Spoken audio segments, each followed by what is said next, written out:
கர்த்தருடைய பரிசுத்த நாமம் மகிமைப்படுவதாக. கிறிஸ்துவுக்குள் பிரியமான ஹோப் டிவி நேயர்களாகிய உங்கள் ஒவ்வொருவரையும் இயேசு கிறிஸ்துவினுடைய ஈடு இணையற்ற நாமத்தினாலே இனிய இல்லம் நிகழ்ச்சிக்குள்ளாக நான் அன்போடு கூட வாழ்த்தி வரவேற்கிறேன். இந்த நிகழ்ச்சியானது உங்களுக்கு, உங்களுடைய குடும்பத்திற்கு ஆவிக்குரிய ரீதியிலே நிச்சயமான ஆசீர்வாதமாக இருக்கும் என்று நாங்கள் கர்த்தருக்குள்ளாக விசுவாசிக்கிறோம். நல்ல ஆலோசனைகளை நமக்கு தொடர்ந்து வழங்கி கொண்டிருக்கக்கூடிய போதகர் சுரேஷ் அவர்களையும் தேவன் ஆசீர்வதிக்கும்படியாக நாம் ஜெபித்துக் கொள்வோம். வாங்க நாம் நிகழ்ச்சிக்குள்ளாக கடந்து செல்லலாம். பாஸ்டர் தோத்திரம். பாஸ்டர் தோத்திரம், நல்லா இருக்கிறீங்களா? S pastor. சரிங்க பாஸ்டர். இந்த நிகழ்ச்சியினுடைய தொடர்ச்சி, நம்ம கடந்த முறை படிக்கும்போதே நம்ம பொருளாதார காரியங்களை குறித்து அதுக்கு ஒரு அறிமுகமாக நம்ம உக்ரானக்காரர்களாக இருக்கிறோம் என்பதை படித்தோம். இப்போ இன்னும் கொஞ்சம் ப்ராக்டிக்கல் லெசனுக்கு வரோம். என்ன அப்படின்னு சொன்னால், ஒரு குடும்பம் அப்படின்னா அதனுடைய வரவு செலவு திட்டம் மிக மிக அவசியமான ஒன்றாக இருக்கணும்னு சிலர் நினைக்கிறாங்க, சிலர் நினைக்கிறது இல்லை. குடும்ப வரவு செலவு திட்டம் ஏன் அவசியமானது? சரி, இந்த பொருளாதாரத்தை குறித்து நம்ம படிக்கும் பொழுது, பொருளாதாரம் நம்ம எங்கே பொதுவாக நம்ம அதிகமாக பயன்படுத்துகிறோம் அப்படின்னா, நம்மளுடைய வீட்டிலையும் நம்மளுடைய தொழில் மற்றும் நம்மளுடைய அலுவலகம் எதுவாக இருந்தாலும் சரி, அதில் விசேஷமாக நம்மளுடைய வீடு அப்படின்னு நம்ம வரும்பொழுது, நம்மளுடைய குடும்பத்தில் இந்த வரவு செலவு திட்டம் மிக மிக அவசியம்.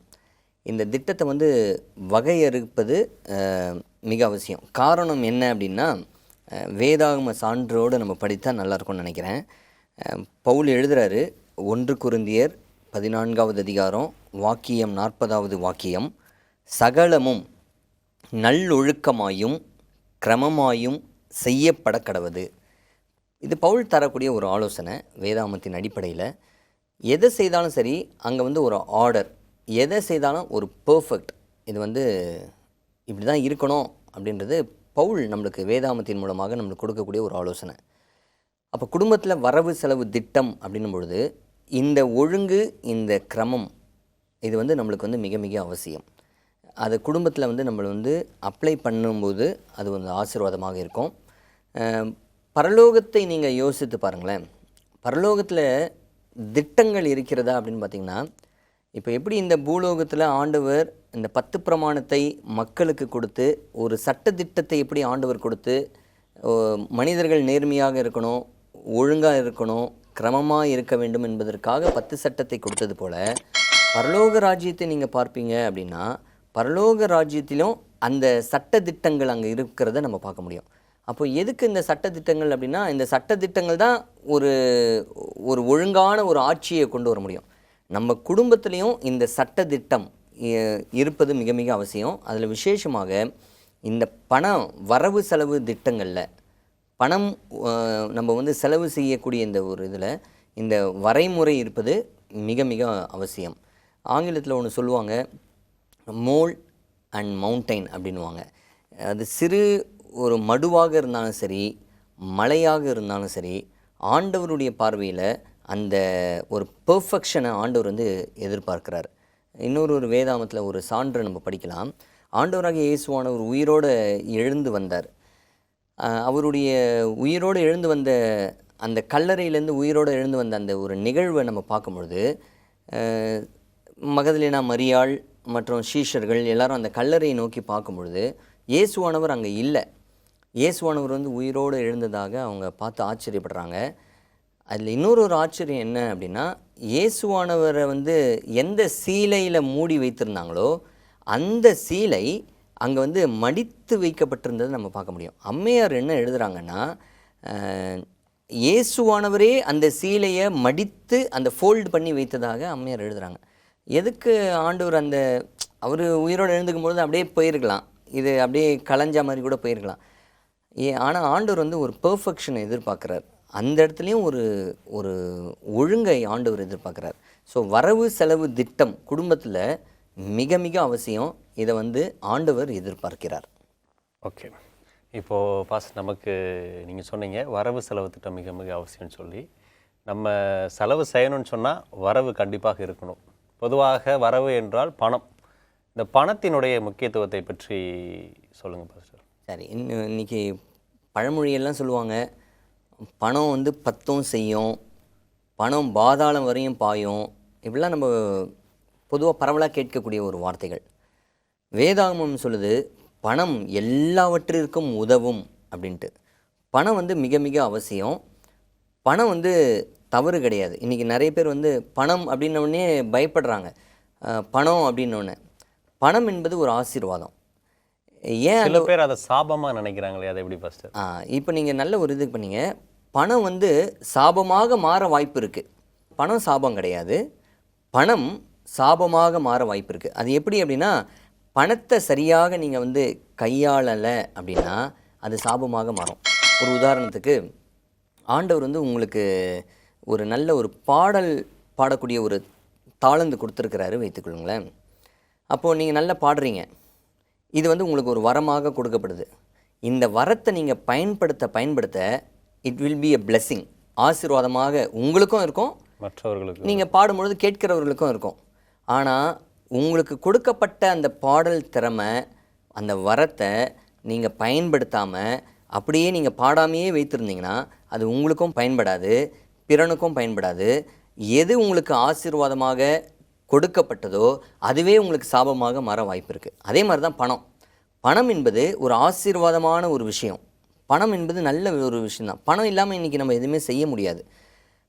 நம்ம குடும்பத்தை நடத்துவதற்கோ, தொழில் தொடங்குவதற்கோ, உதவி செய்வதற்கோ பணம் ரொம்ப ரொம்ப அவசியம். பணம் ஒரு நன்மையான விஷயம். பணத்தை தவறாக கையாளும் பொழுது, பணத்தை சரியாக உபயோகிக்காமல் இருக்கும் பொழுது, கொடுக்கப்பட்ட ஒரு ஆசீர்வாதமான பணமே சாபமாக மாற வாய்ப்பு இருக்கிறது. வந்துட்டு அதை நாம் பயன்படுத்துகிற விதத்தில் தான் அது ஆசீர்வாதமாக சாபமாக என்று இருக்குது. ரொம்ப நல்ல ஆலோசனைகளை படிச்சுட்ருக்குறோம் பாஸ்டர். ஒரு சிறிய இடைவேளைக்கு பின்பு நம்ம தொடர்ந்து படிக்கலாம். அன்பான தேவனுடைய பிள்ளைகளே, ஒரு சிறிய இடைவேளைக்கு பிறகு நாம் மீண்டும் சந்திப்போம். அன்பானவர்களே, மீண்டுமாக உங்களை நிகழ்ச்சிக்குள்ளாக வரவேற்கிறேன். வாங்க நம்ம தொடர்ந்து படிக்கலாம். ஃபஸ்ட்டு நம்ம பணத்தை குறித்து பேசிகிட்டு இருந்தோம். சில பேருக்கு இது ரொம்ப இன்ட்ரெஸ்டிங்கான சப்ஜெக்ட். ஏன்னா பணம் தான் எல்லாம் நினச்சிட்டு இருப்பாங்க. சில பேர் வந்துட்டு பணம்னா வெறுக்கக்கூடிய இடத்துல வச்சுருப்பாங்க. ஏன்னா நிறைய பேர் என்ன நினைக்கிறாங்கன்னா, வேதம் பணத்தை சுத்தமாக ஆதரிக்கலை அப்படின்னு சொல்லி நினைப்பாங்க. பணத்தை குறித்து வேதம் சொல்லக்கூடிய கருத்துக்கள் என்ன பாஸ்டர்? சரி, வேதாகமத்தில் நீங்கள் பார்த்தீங்கன்னா பணத்தை குறித்து வேதாகமத்தில் நிறைய இடத்துல சொல்லப்பட்டிருக்கு. பணம் வந்து ஒரு சாபம் அல்ல, அது ஆசீர்வாதம். பணம் வந்து மிக மிக முக்கியம். ஆனால் நீங்கள் வேதாகமத்தில் நீங்கள் பார்க்கும்பொழுது எந்த பணம் நம்மளுக்கு ஆசீர்வாதமோ அதே பணம் நமக்கு சாபமாக மாற வாய்ப்பு இருக்கிறபடினால வேதாகமம் இந்த பணத்தை குறித்து எச்சரிப்பு நம்மளுக்கு கொடுக்குறது. அதில் ஸ்பெஷலாக நம்ம படிக்கும்பொழுது நம்ம பவுல் என்ன எழுதுகிறாரு அப்படின்னு நம்ம பார்க்கும்பொழுது 1 தீமோத்தேயு 6வது அதிகாரத்தில் 10வது வாக்கியத்தில் பவுல் எழுதுகிறாரு, பண ஆசை எல்லா தீமைக்கும் வேறாயிருக்கிறது. சிலர் அதை இச்சித்து விசுவாசத்தை விட்டு வழுவி அநேக வேதனைகளாலே தங்களை உருவ குத்தி கொண்டிருக்கிறார்கள். இங்கே பவுல் ரொம்ப அழகாக எழுதுகிறாரு, பண ஆசை எல்லா தீமைக்கும் வேறாக இருக்கிறது. அதாவது பணம் என்பது ஒரு பிளஸ்ஸிங். என்ன கடந்த முறை சொன்னது போல் பண ஆசை இருக்குது பாருங்கள், அது வந்து என்னென்னா, நம்மளுக்கு கொடுக்கப்பட்டிருக்கிற பணம் வந்து போதுமான பணமாக இருக்கும். ஆனால் வேணும். கரெக்டாக சொன்னீங்க. அந்த பணம் வந்து இன்னும் நம்மளுக்கு வந்து அதிகமாக வரணும், இன்னும் அதிகமாக இருக்கணும் அப்படின்ற ஒரு பண ஆசை. பவுல் வந்து இதே அதிகாரத்தில் மேலே என்ன எழுதுகிறாருன்னு பாருங்களேன். 6வது வாக்கியத்துலேருந்து வாசிக்கிறேன். போதும் என்கிற மனதுடனே கூடிய தேவ பக்தியே மிகுந்த ஆதாயம். உலகத்திலே நாம் ஒன்றும் கொண்டு வந்ததுமில்லை, இதிலிருந்து நாம் ஒன்றும் கொண்டு போவதும் இல்லை என்பது நிச்சயம். உண்ணவும் உடுக்கவும் நமக்கு உண்டாயிருந்தால் அது போதும் என்று இருக்க கடவோம். இப்போது உண்ணவும் உடுக்கவும் அதுக்கு பணம் அவசியம். அப்போது நம்மளுக்கு சாப்பிடுவதற்கும் நம்மளுக்கு உடுத்துவதற்கும் நம்மளுக்கு தேவையான அளவுக்கு பணம் இருந்தாலே போதும். அந்த மைண்ட் செட்டப் வந்து நம்மளுக்கு வரணும் அப்படின்றது தான் வேதாகமம் வந்து வலியுறுத்தக்கூடிய ஒரு விஷயம். பணத்துக்கு வேதாகமம் வந்து எதிரானது அப்படின்றது கிடையாது. பணத்தை வேதாகமம் ஆதரிக்கிறது. ஆனால் பண ஆசை, பணத்தை வந்து நம்ம இன்னும் நம்மளுக்கு வேணுன்ற ஒரு எண்ணம் நம்மளுக்கு அந்த இருக்கும் பொழுது அதை வந்து வேதாகமம் வந்து வன்மையாக கண்டிக்கிறது. இதுக்கு ஒரு தொடர் வசனத்தை நான் வாசித்தா நல்லாயிருக்கும்னு நினைக்கிறேன். எபிரேயர் 13வது அதிகாரம் 5வது வாக்கியம் பாருங்கள். நீங்கள் பண ஆசை இல்லாதவர்களாய் நடந்து உங்களுக்கு இருக்கிறவைகள் போதுமென்று எண்ணுங்கள். நான் உன்னை விட்டு விலகுவதும் இல்லை, உன்னை கைவிடுவதும் இல்லை என்று அவர் சொல்லியிருக்கிறாரே. இப்போது இங்கே பவுல் என்ன எழுதுகிறார் அப்படின்னா, உங்களுக்கு கொடுக்கப்பட்டவைகள் போதும் அப்படின்ற ஒரு எண்ணம் இருந்தால் போதும் அப்படின்றார். கொடுக்கப்படுவதற்கு மேலாக இன்னும் எனக்கு பணம் வேணும் அப்படின்னு நீங்கள் நினச்சிங்கன்னா அதுக்கு பேர் தான் பண ஆசை. அதுலேயே வாக்குத்தத்தமாக என்ன கொடுத்துருக்கிறாரு அப்படின்னா, நீ போதும் என்ற ஒரு மனதோடு இருந்தாவே நான் உன்னை விட்டு விலகுவதும் இல்லை, உன்னை கைவிடுவதும் இல்லை அப்படின்னு சொல்கிறாரு. இன்னொரு ஒரு பவர்ஃபுல்லான ஒரு டெக்ஸ்ட் நான் கண்டிப்பாக வாசித்தே ஆகணும். அது வந்து நேயர்களுக்கு அது ரொம்ப ஒரு பிரயோஜனமாக இருக்கும் அப்படின்னு நான் நம்புகிறேன். பிரசங்கி 5வது அதிகாரம் 10வது வாக்கியம் சொல்லுகிறது பாருங்கள். பிரசங்கி 5:10, பணப்பிரியன் பணத்தினால் திருப்தி அடைவதில்லை, செல்வப்பிரியன் செல்வப்பெருக்கினால் திருப்தி அடைவதில்லை, இதுவும் மாயையே. பணப்பிரியன் பணத்தினால் திருப்தி அடைவதில்லை. சில பேர் வந்து பணப்பிரியர்களாக இருப்பாங்களாம். எவ்வளவு இருந்தாலும் போதாது. ஆமாம், எவ்வளவு இருந்தாலும் வந்து இன்றைக்கி நீங்கள் நாளிதழில் பார்க்கலாம், இங்கே ரைடு அங்கே ரைடு அப்படின்னு நம்ம பார்க்குறோம். எங்கே போனாலும் ரைடு அப்படின்னு. ஒரே ஒரு மனுஷன் அவனுக்கு போதுமான அளவுக்கு பணத்துக்கு மேலே கோடிக்கணக்கில் வைத்து கொண்டே இருக்கிறாங்க. அந்த பணத்தை வைத்து அவங்களால அது பல தலைமுறைக்கு போதுமானது. ஆனாலும் அவங்களுடைய எண்ணம் என்ன இருக்குது அப்படின்னா, பணப்பிரியர்கள், இன்னும் வேணுன்ற ஒரு எண்ணம். அதான் வேதாகமம் சொல்கிறது, பணப்பிரியன் பணத்தினால் திருப்தி அடைவதில்லை, செல்வப்பிரியன் செல்வ பெருக்கினால் திருப்தி அடைவதில்லை என்பது வேதாகமம் சொல்லக்கூடிய ஒரு உண்மையான ஒரு வார்த்தை. நல்ல ஆலோசனை. சில பேருக்கு குழப்பம் இருந்திருந்தால் இந்த பதில் நிச்சயமாக அவர்களுக்கு பிரயோஜனமாக இருந்திருக்கும். பாஸ்டர், நம்ம துவக்கத்தில் சொன்ன பாயிண்ட்டுக்கு மீண்டும் வருவோம். நம்ம குடும்ப வரவு செலவு திட்டம், அதை தான் நம்ம இந்த நிகழ்ச்சியில் ரொம்ப மையமாக பார்த்தோம். இப்போ இதை எப்படி ஒரு குடும்பத்தில் செயல்படுத்துவது, வரவு செலவு திட்டத்தை எப்படி செயல்படுத்துவது?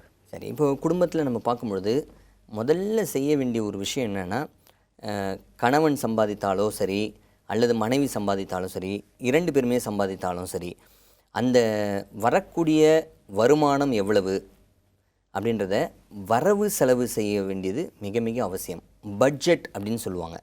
இந்த பொருளாதார அந்த நிதி நிலை, அதை வந்து கணவனும் சரி மனைவியும் சரி, பிள்ளைகள் இருப்பார்கள் என்றால் அந்த பிள்ளைகள் அவங்களுக்கு அந்த ஒரு நாலேஜ் இருக்குது அப்படின்னா அவர்களையும் நீங்கள் அழைத்து ஒரு பட்ஜெட் போடுவது ரொம்ப ரொம்ப அவசியம். உங்களுடைய வருமானம் இவ்வளவு தான், இந்த வருமானத்திற்குள்ளாக வாழ வேண்டும், இந்த வருமானத்திற்கு மேலே நம்ம வந்து ஒரு வாழ்க்கை தரத்தை நம்ம வந்து வாழக்கூடாது. ஸோ இந்த ஒரு பட்ஜெட் வந்து ரொம்ப ரொம்ப அவசியம். இந்த பட்ஜெட் வந்து நீங்கள் நல்லா யோசிச்சு பாருங்கள். எந்த ஒரு தொழிற்சாலை எடுத்துக்கிட்டாலும் சரி, எந்த ஒரு ஃபேக்ட்ரியில் நீங்கள் போய் பார்த்தாலும் சரி, எந்த ஒரு அலுவலகத்தில் நீங்கள் போய் பார்த்தாலும் சரி, அவங்க வந்து ஒரு பட்ஜெட் வந்து ஒரு வருடத்திற்குன்னு சொல்லி அவங்க போடுவாங்க. அந்த பட்ஜெட்டுக்குள்ளாக வழி நடத்தணும் அப்படின்னு நினைப்பாங்க. அதே மாதிரி தான் குடும்பமும் சரி. குடும்பத்தில் வந்து எதிர்பாராத செலவுகள் அப்படின்னு வந்து எப்படி இருந்தாலும் வரும். அது வந்து எதிர்பாராத செலவு அப்படின்னும் பொழுது குழந்தை பெற்றெடுக்கக்கூடிய ஒரு சூழ்நிலை, விபத்து, மரணம், எது வேணாலும் நடக்கலாம். எதிர்பாராத செலவு, திடீர்னு ஜுரம் வரும், இது மாதிரி ஏதாவது ஒரு எதிர்பாராத செலவு. இதையும் எதிர்பாராத செலவுன்னு சொல்லிட்டு ஒரு வரைமுறை, அந்த ஒரு நிதி நிலையில் வந்து அது வந்து தாக்கல் செய்கிறது ரொம்ப ரொம்ப அவசியம். அதே மாதிரி பிள்ளைகளுக்கும் எஜுகேட் பண்ணணும். யார் பண்ணணும் அப்படின்னா பெற்றோர்கள் தான் பண்ணணும். குழந்தைங்களுக்கு தெரியாது, இந்த இது வேணும் அது வேணும்னு சொல்லி பிள்ளைங்க கேட்பாங்க. அப்போ பிள்ளைகளுக்கும் பெற்றோர்கள் என்ன பண்ணணும்னா எஜுகேட் பண்ணுறது ரொம்ப ரொம்ப அவசியம். அந்த காலத்துலலாம் என்ன சொல்லுவாங்க அப்படின்னா, ஒரு நீங்கள் அந்த காலத்து மக்கள்லாம் சொல்லுவாங்க, உன்னுடைய அம்மா கையில் வந்து நீ கொடுத்து பாரு, அவங்க வந்து 600 ஆக்குவாங்க அப்படின்ற மாதிரி சொல்லுவாங்க.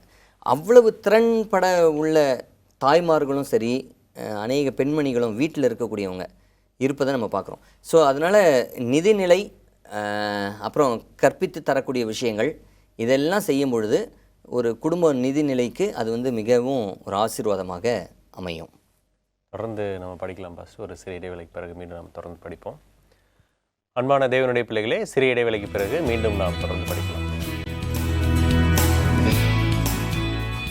பிரியமானவர்களே, மீண்டுமாக நிகழ்ச்சிக்குள்ளாக உங்களை அன்போடு வரவேற்கிறேன். வாங்க நம்ம தொடர்ந்து படிக்கலாம். சார், குடும்ப வரவு செலவு திட்டத்தை பற்றி நம்ம இடைவேளைக்கு முன்பாக பேசணும்.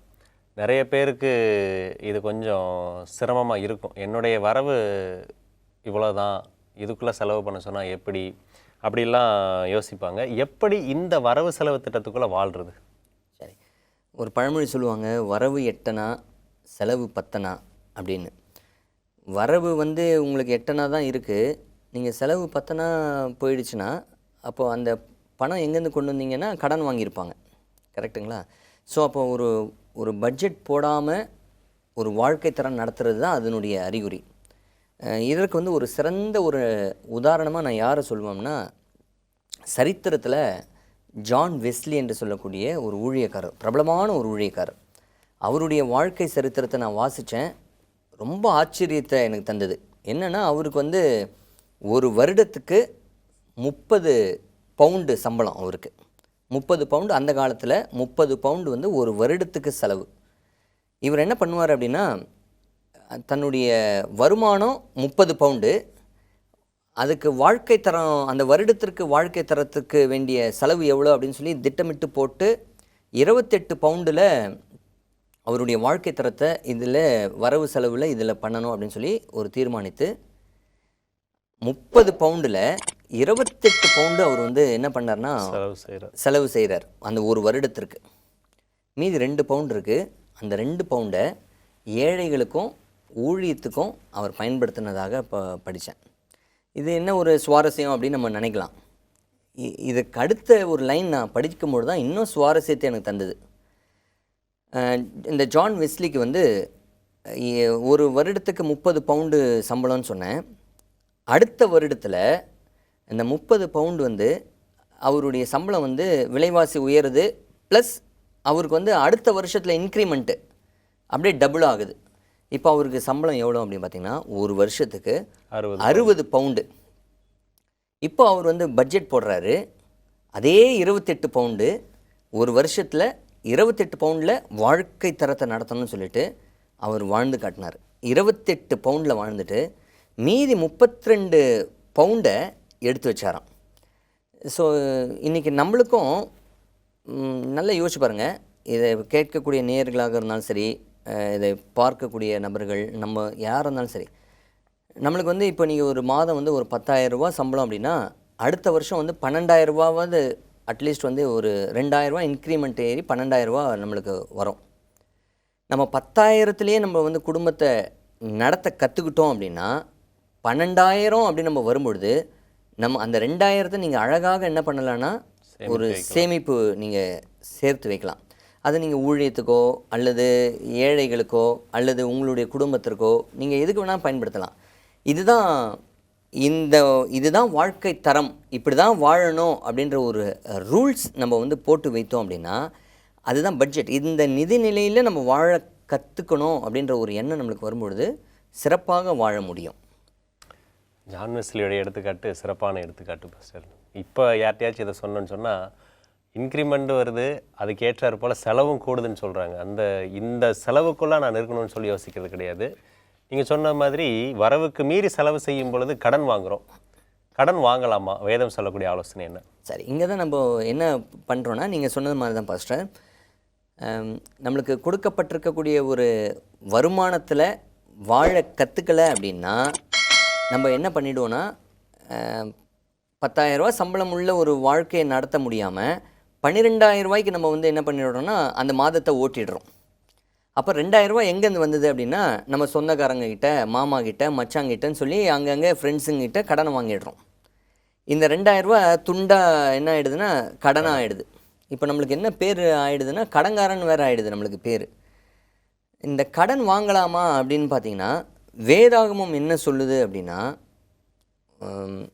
நம்ம உபாகமம் 28வது அதிகாரத்தில் நீங்கள் பார்த்தீங்க அப்படின்னா 12வது வாக்கியம் சொல்கிறது, இஸ்ரவேல் ஜனங்களுக்கு ஆண்டவர் தந்த வாக்குறுதி.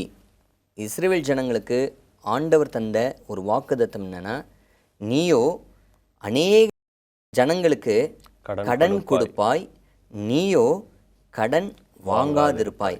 இது இஸ்ரவேல் ஜனங்களுக்கு மட்டும் இல்லை, அவரை உண்மையாக தெய்வமாக பாவிக்கக்கூடிய ஒவ்வொரு நபர்களுக்கும் கொடுக்கக்கூடிய ஒரு வாக்குத்தத்தம் வந்து இந்த வாக்குத்தத்தம். ஆண்டவர் சொல்கிறார், நீ தான் மற்றவங்களுக்கு கடன் கொடுப்ப, நீ கடன் வாங்காதிருப்ப அப்படின்னு ஆண்டவர் சொல்கிறார். அப்போ கடன் வாங்கிறது ஆண்டவர் அனுமதிக்கிறாரா அப்படின்னா, ஆண்டவர் அங்கே அனுமதிக்கலை அப்படின்றத நம்ம படித்துக்கொள்ள முடிகிறது. அப்போ கடன் வாங்கலாமா அப்படின்னா, ஆண்டவர் வாங்கக்கூடாது அப்படின்றத இன்டைரக்டாக அங்கே நம்மளுக்கு சொல்கிறாரு. அப்போது கடன் வாங்கலாமான்னா வாங்கக்கூடாது.